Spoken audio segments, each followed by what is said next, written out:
આવી જ ઘણી બધી ધાર્મિક માહિતીના વિડીયો અને વ્રતકથા સાંભળવા આપણી ચેનલ ગુજ્જુ પરિવારને સબસ્ક્રાઇબ કરો અને બાજુમાં બેલ આઇકન જરૂરથી પ્રેસ કરો, જેથી આપણા દરેક નવા વિડીયો જોઈ શકો તમે સૌથી પહેલા. જય શ્રી કૃષ્ણ. આજે આ વિડીયોમાં સાંભળશું અધિક માસના છઠ્ઠા દિવસનો અધ્યાય છઠ્ઠો, મળ માસની શ્રી કૃષ્ણને વિનંતી, અને આજની છઠ્ઠા દિવસની નણંદ ભોજાઈની વાર્તા પણ સાંભળશું. નારદ કહે, હે વૈકુંઠપતિ, ગોલોકમાં ગયેલા મળમાસે શું કર્યું? આ સમયે શ્રી કૃષ્ણ ભગવાન કલાત્મક રત્નજડિત સિંહાસન પર બેઠા હતા. તેમની આસપાસ ગોપીઓ ટોળે વળીને ઊભી હતી. શ્રી વિષ્ણુને પોતાના આવાસે એકાએક આવેલા જોઈ શ્રી કૃષ્ણે ઊભા થઈ તેમનો સત્કાર કર્યો. આગમનનું કારણ પૂછ્યું તો શ્રી વિષ્ણુ હાથ જોડીને કહેવા લાગ્યા, હે ગોપપતિ, રાસના રચૈયા, મુરલીના બચૈયા, આપને હું હૃદયપૂર્વક વંદન કરું છું. શ્રી કૃષ્ણે શ્રી વિષ્ણુને પોતાની પાસેના આસન પર બેસાડ્યા. પછી શ્રી વિષ્ણુએ મળમાસને ભગવાન આગળ નમાવ્યો. અહીં પરમ શાંતિના ધામમાં પણ મળમાસ પોતાનું દુઃખ ભૂલ્યો ન હતો. તે કંપતો હતો. તેની આંખમાંથી આંસુઓ સરતા હતા. તેની આવી દશા જોઈ શ્રી કૃષ્ણે વિષ્ણુને પૂછ્યું, આપની સાથે આવનાર આ દુઃખી કોણ છે? શ્રી વિષ્ણુ તરત જ સિંહાસન પરથી ઊભા થયા અને અધિક માસ મળમાસની વિતક કથા કહેવા લાગ્યા. હે કુંજ વિહારી મુરલીધર ઘનશ્યામ, આ મારી સાથે આવેલા અભાગીનું નામ મળમાસ છે. તેને અધિક માસ પણ કહે છે. તેને મોટું દુઃખ એ છે કે તેને કોઈ સ્વામી નથી, તેને કોઈ અધિષ્ઠાતા દેવ નથી. તે નિર્બળ બની ગયો છે. બધા તેની હાંસી ઉડાવે છે. વનસ્પતિઓ ધૂતકારે છે અને મહિનાઓ હળધૂત કરે છે. આથી તેને એટલું બધું દુઃખ થયું છે કે આવી રીતે જીવ્યાથી મરવું ભલું. આવું બધું ગણીને તે મરવા તત્પર થયો હતો. પરંતુ એવી રીતે મરવું તે કાયરનું કામ છે એમ સમજી તે દુઃખ સહન કરતો રહ્યો. એવામાં કોઈ દયાળુએ તેને મારી પાસે મોકલ્યો. તેણે તેનું બધું દુઃખ મને કહ્યું, પરંતુ તેનું અધિક દુઃખ મારાથી દૂર થાય તેમ લાગ્યું નહીં. તેથી આપ જેવા સંકટમોચન દીન દયાળુ પાસે તેના દુઃખના નિવારણ માટે લાવ્યો છું. મને આશા છે કે આપના શરણે આવેલાને આપ ઉગારશો, જેથી મારું અત્રે આવવું પણ સાર્થક થશે. ઇતિ શ્રી બૃહદ નારદીય વિશે પુરુષોત્તમ મહાત્મ્યમાં અધ્યાય છઠ્ઠો સમાપ્ત. બોલો શ્રી પુરુષોત્તમ ભગવાનની જય. આ હતો અધ્યાય છઠ્ઠો. હવે સાંભળીએ આજની વાર્તા, ભોળી નણંદ અને ઈર્ષ્યાળુ ભાભી. રૂડું એવું ગામ હતું. એમાં એક બ્રાહ્મણ તેની પત્ની સાથે રહે. સંપત્તિમાં કશું ન મળે, પરંતુ સંતતિમાં ભાગ્યવાન. તેને એક બે નહીં પરંતુ 7 બાળકો હતા. આ બધાનું પૂરું કરતા બ્રાહ્મણના નાકે દમ આવી જતો.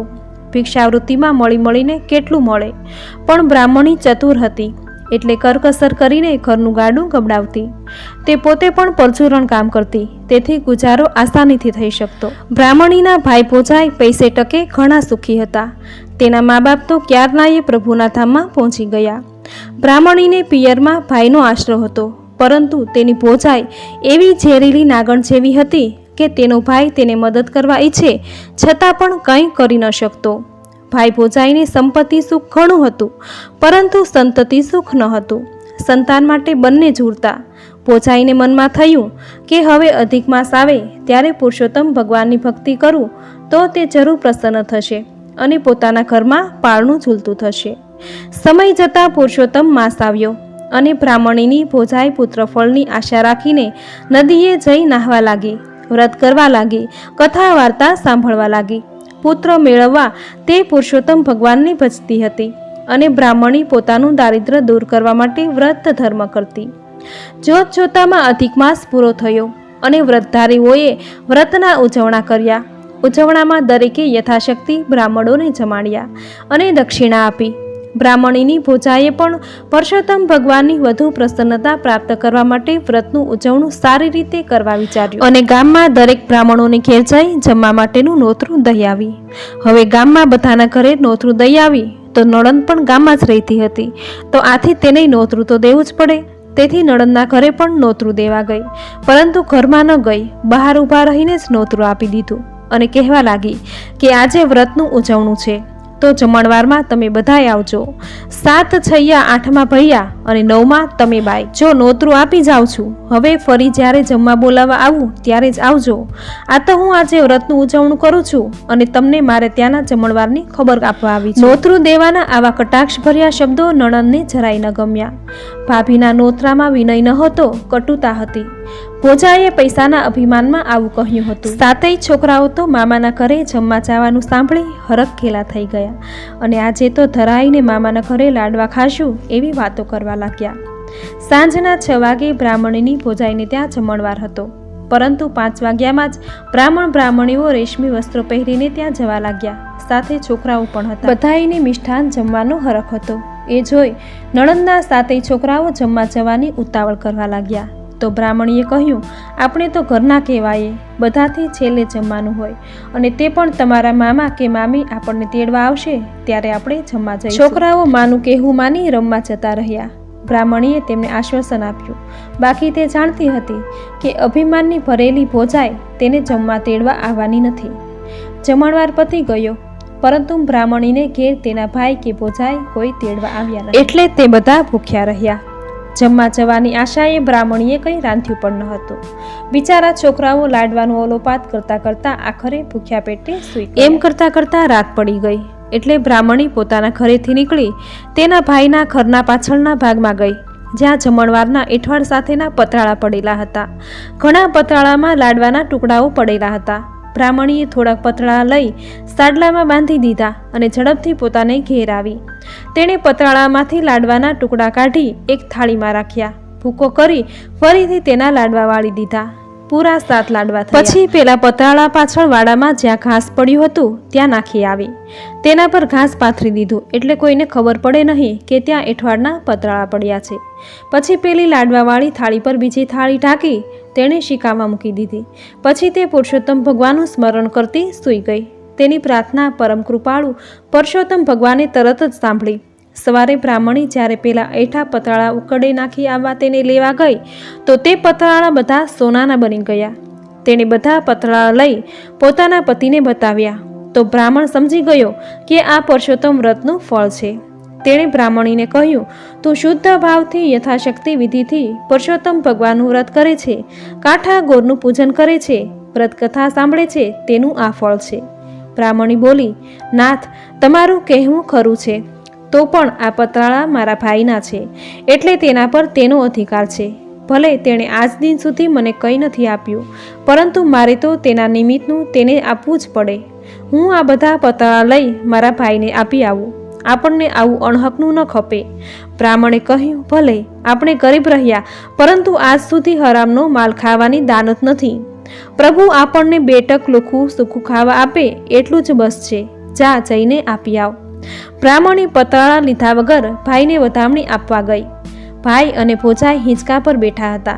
બ્રાહ્મણી કંઈ કહે તે પહેલાં જ તેની ભોજાઈ બોલી ઉઠી, નણંદબા, કાલે તમે છોકરાના લશ્કર સાથે જમી ગયા હતા, તો આજે વધેલા લાડવા લેવા કેમ આવ્યા છો? ભાભીની આવી અસત્ય વાતો સાંભળી બ્રાહ્મણી તો ડખાઈ જ ગઈ. તેણે ભાઈને કહ્યું, ભાઈ, અમે જો જમવા આવ્યા હોઈએ તો તને મળ્યા વગર જઈએ ખરા? અમારા ઘરમાંથી કોઈ જમવા આવ્યું નથી. અમે તો ઘરે પણ રાંધ્યું ન હતું. બધા ભૂખ્યા સૂઈ રહ્યા હતા. કોઈ તેડવા આવ્યું નહીં એટલે અમે જમવા આવ્યા નહીં. શું થાય? ભાણેજના નસીબમાં મામાના ઘરનું ખાવાનું નહીં લખ્યું હોય. અને ભાભી તો છણકો કરી પાડોશના ઘેર જતી રહી. ત્યારે બ્રાહ્મણીએ એના ભાઈને કહ્યું, ભાઈ, હું એક ખાસ વાત કહેવા આવી છું. તમારા ભાણિયા આખો દિવસ લાડવાનું રટણ કર્યું અને ભૂખ્યા પેટે લાડવા કરતા સૂઈ ગયા. મેં વિચાર કર્યો કે એઠવાડમાં વધેલા લાડવાના કટકા પડ્યા હશે તો થોડાક પતરાળા લઈ આવું અને તેમાં વધેલા લાડવાનો ભૂકો ભેગો કરી તેના ફરીથી લાડવાવાળી ઢાંકી રાખીશ અને છોકરાઓને એ લાડવા ખાવા આપીશ.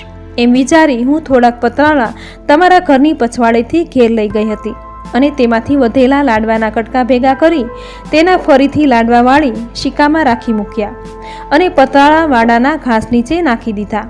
સવારે ઉઠીને તે એઠા પતરાળા ઉકળે નાખવાનો વિચાર કરી પતરાળા લેવા ગઈ તો તે સોનાના બની ગયા હતા. એ પતરાળા તમારા હતા એટલે તેના પર અધિકાર તમારો છે. હું ભલે ગરીબ છું, મારે ઘેર ટકે ખાવાના સાસા છે, પરંતુ અણહકની વસ્તુ મારે ન જોઈએ. ભાઈના માન્યમાં આ વાત આવી નહીં, તેથી તે ખાતરી કરવા બહેન સાથે તેના ઘરે ગયો. બહેને તેના આગળ સોનાના પતરાળાનો ઢગલો કર્યો. ભાઈએ બહેનને કહ્યું, બહેન, આ બધું તારા ધર્મનું, તારા વ્રતનું ફળ છે, એટલે એના પર તારો હક છે. તારા પર પુરુષોત્તમ ભગવાન પ્રસન્ન થયા છે અને તારું દરિદ્ર ટાળ્યું. તારા વ્રતનું ફળ મારાથી ન લેવાય. મને ભગવાને બહુ આપ્યું છે. આ પતરાળાના કટકા કરીને કોઈ સોનીને વેચી દેજે, તેના ઘણા રૂપિયા આવશે. ભાઈએ સોનાના પતરાળા ન લીધા અને તે બહેનને આશ્વાસન આપી પોતાને ઘેર ચાલ્યો ગયો. પરંતુ તેણે એની અદેખી પત્નીને કંઈ વાત કરી નહીં. બ્રાહ્મણી બધા સોનાના પતરાળા ભેગા કરી તેના નાના કટકા કરી એક લુગડામાં બાંધી ગામના મોટા સોનીને ત્યાં ગયા. સોનાના પતરાનો કસ કાઢી તોલ કરીને તેની કિંમતના થતા 3000 રૂપિયા સોનીએ બ્રાહ્મણીને ગણી આપ્યા. તેઓ કોઈ દિવસ ન દેખેલા આટલા રૂપિયા લઈને હરખભેર પોતાને ઘેર. સૌ પ્રથમ તો તેણે પોતાનું ઘર સુધાર્યું. જરૂરી વાસણો લઈ આવ્યા, પાટલા, બાજટ, ગાટલા, ગોદડા કરાવડાવ્યા અને દરેક પ્રકારના અનાજની કોઠીઓ ભરી લીધી. આ સાથે જમણવાર માટેની સામગ્રી પણ તેમણે લાવીને જુદી રાખી હતી. રસોઈ બનાવવા માટે રસોઈયા પણ નક્કી કરી રાખ્યા. પછી બ્રાહ્મણી નવા સુંદર કપડાં પહેરી ગામના બ્રાહ્મણોને ત્યાં આવતીકાલે સાંજે જમણવારના નોતરા દેવા ગયા. બધાય વિચારમાં પડી ગયા કે આ નિર્ધન બ્રાહ્મણ એકાએક ક્યાંથી ધનવાળો થઈ ગયો કે આવડો મોટો જમણવાર કરવા તૈયાર થયો. આ વાત બ્રાહ્મણીની અભિમાની ભોજાઈના કાને ગઈ. તે તો ચોંકી ગઈ. તેણે તેના પતિને વાત કરી તો તેના પતિએ કહ્યું, ભગવાનની લીલાનો પાર કોણ પામ્યું છે? ભગવાન રીઝે તો રંકને રાઈ બનાવી દે અને ખીજે તો રાજાને ભિખારી બનાવી દે. થોડી જ વારમાં બ્રાહ્મણી રેશમી વસ્ત્રો અને ઘરેણાથી સજ્જ થઈ ભાઈને ત્યાં સાગમટે નોતરું દેવા આવી. ભોજાઈ તો તેને જોઈ જ રહી કે આ ગરીબડી નણંદ એકાએક માલદાર ક્યાંથી થઈ ગઈ. બ્રાહ્મણીના ગયા પછી તેનો ભાઈ તેને ઘેર ગયો અને તેને કહેવા લાગ્યો, બહેન, તારી ભોજાઈનું અભિમાન તોડવા માટે, તેની શાન ઠેકાણે લાવવા માટે મેં એક યુક્તિ શોધી. તું સોનાના 2 લાડવા બનાવજે. જ્યારે રસોઈ પીરસાય ત્યારે તારી ભાભીના પતરાળમાં 2 સોનાના લાડવા પીરસજે. આમ કહી તેણે બહેનને બધી સમજણ પાડી અને પોતાને ઘેર ગયો. બીજે દિવસે બ્રાહ્મણીને ત્યાં જમણવાર શરૂ થયો. બધા બેઠા એટલે બ્રાહ્મણીના છોકરાઓ કમંડળ લઈ દાળ શાક પીરસી ગયા, ભજીયા પીરસી ગયા. પછી બ્રાહ્મણીનો મોટો છોકરો એક કથરોટમાં ઘીની લચપત્તા લાડવા ભરીને પીરસવા નીકળ્યો. કથરોટમાં 2 લાડવા સોનાના પણ હતા. તેણે બધાય પતરાળમાં લાડવા પીરસી દીધા અને મામીના પતરાળમાં પેલા 2 સુવર્ણના લાડવા પીરસ્યા. બધાએ જમવા માંડ્યું, પણ ભાભી તો સોનાના લાડવાને જોતી જ બેસી રહી. આથી તેના મોટા ભાણાએ કહ્યું, મામી, જમવા માંડો, રાહ કોની જુઓ છો? આજે તો દાળ શાક તો એવા સ્વાદિષ્ટ બનાવ્યા છે કે મોંમાં સ્વાદ રહી જશે. મામી કહે, ભાણાભાઈ, આ સોનાના લાડવા ખવડાવી મારા દાંત ભાંગી નાખવા છે કે શું? મામી ઉપર એટલું હેત ઉભરાઈ આવ્યું કે સોનાના લાડવા જમવા આપ્યા. બ્રાહ્મણીએ જોયું કે હવે ભોજાઈનો મિજાજ ઠંડો પડ્યો છે, તેથી જ તેણે છોકરાને માનથી બોલાવ્યો. પોતાની સ્થિતિ બદલાઈ હતી, તેનો આ ફેરફાર હતો. બ્રાહ્મણીનો ભાઈ મનમાં મલકાતો હતો, કારણ કે તેની યુક્તિ તેની પત્નીનું અભિમાન તોડવા સફળ થઈ હતી. તું ધનની ભૂખી છે, તને સોના ચાંદી પર બહુ મોહ છે, એટલે ભાણાએ તને સુવર્ણના લાડવા પીરસ્યા. બાકી તે તો તે લોકોને ઘી ગોળના લાડવા પણ ખવડાવ્યા નથી. ગામના બધા આપણે ત્યાં જમણવારમાં જમી ગયા ને તારી ધમંડાઈથી બહેન ભાણેજ્યા ભૂખ્યા રહ્યા. ભાણિયાઓ લાડવા માટે ટળવળતા હતા, એટલે મારી બહેને એઠા પતરાળામાંથી લાડવાના કટકા શોધી તેના લાડવા વાળીને છોકરાને ખાવા માટે રાખ્યા. પુરુષોત્તમ ભગવાનથી આ સહન ન થયું. તેમની ભક્તિ કરનાર, વ્રત કરનાર દુઃખી રહે એ બને જ કેમ? તેણે પ્રસન્ન થઈ બધા પતરાળા સોનાના બનાવી દીધા અને તે વેચતા મારી બહેનને પુષ્કળ ધન મળ્યું. જેને સહુ હળધૂત કરે છે તેને ભગવાન ગળે લગાડે છે. તારી પાસે ધનની કે ચીજ વસ્તુની ખોટ નથી, છતાં કોઈ દિવસ તે તારી નણંદને અન્ન, વસ્ત્ર, ધન કે ઘરેણું આપવા હાથ લાંબો કર્યો નહીં, પરંતુ ગરીબનો બેલી ભગવાન છે. આ સાંભળી તેની પત્નીને ખૂબ લાગી આવ્યું ને તેની આંખમાંથી દળદળ આંસુ સરવા લાગ્યા. તે જમવાનું પડતું મૂકીને તેની નણંદને પગે પડી કહેવા લાગી, નણંદબા, મેં તમને ઘણા દુભાવ્યા છે, ઘણા મેણાટોણા માર્યા છે, એ મારી ભૂલ હવે મને સમજાય છે, મને ક્ષમા કરો. બ્રાહ્મણીએ કહ્યું, તેમાં તમારો કોઈ દોષ નથી. તમને ધનનું અને રૂપનું અભિમાન હતું, તેણે તમારી આંખે પાટા બાંધી દીધા હતા. અને તમે મારી સાથે એવો વર્તાવ રાખ્યો, તો જ અમે વધુ ભક્તિ કરીને પુરુષોત્તમ ભગવાનને પ્રસન્ન કરવા શક્તિમાન થયા. ચાલો હવે આપણે બંને સાથે જમવા બેસી જઈએ. અને નણંદ ભોજાએ પહેલીવાર સાથે બેસીને ભોજન કર્યું. ત્યારથી તેઓ વચ્ચે રાગ થઈ ગયો અને બધા હળીમળીને રહેવા લાગ્યા. ત્યારથી ભોજાએ પણ પુરુષોત્તમ ભગવાનની ભક્તિ કરવા માંડી. નણંદ ભોજાએ દર 3 વર્ષે અધિક માસ આવતા પુરુષોત્તમ ભગવાનનું વ્રત કરતા. તેથી તેમના સુખ સમૃદ્ધિ વધવા માંડ્યા. તેમને સુખી જોઈ નગરના બધા નરનારીઓ પુરુષોત્તમ ભગવાનનું વ્રત કરવા લાગ્યા. આથી પુરુષોત્તમ ભગવાનના વ્રતનો મહિમા ખૂબ વધી ગયો. હે પુરુષોત્તમ ભગવાન, તમે જેવા બ્રાહ્મણીને ફળ્યા તેવા પુરુષોત્તમ માસમાં સ્નાન કરનાર, ધ્યાન અને દાન કરનાર, તેમજ વ્રત કથા વાંચનાર, સાંભળનાર અને કહેનાર પર પ્રસન્ન રહેજો અને સુખ શાંતિ આપજો. મિત્રો, પુરુષોત્તમ ભગવાનના વ્રતનો મહિમા દર્શાવતી આ કથા તમે ધ્યાનપૂર્વક સાંભળી. આ કથા સાંભળ્યાનું ફળ તમને જરૂર મળશે. અધિક માસમાં આખો મહિનો રોજ કથા વાર્તા સાંભળવાનો ખૂબ મહિમા છે. આજની નણંદ ભોજાઈની આ વાર્તા તમને જરૂર ગમી હશે તો વિડીયોને લાઈક કરી તમારા મિત્રોમાં શેર કરી કોમેન્ટમાં જય પુરુષોત્તમ ભગવાન જરૂર લખજો. આખો મહિનો રોજ આવી કથા વાર્તા સાંભળવાનો ખૂબ મહિમા છે. તો આવી જ કથા વાર્તા સાંભળવા ચેનલ સબસ્ક્રાઈબ કરી બાજુમાં બેલ આઇકન જરૂર પ્રેસ કરજો.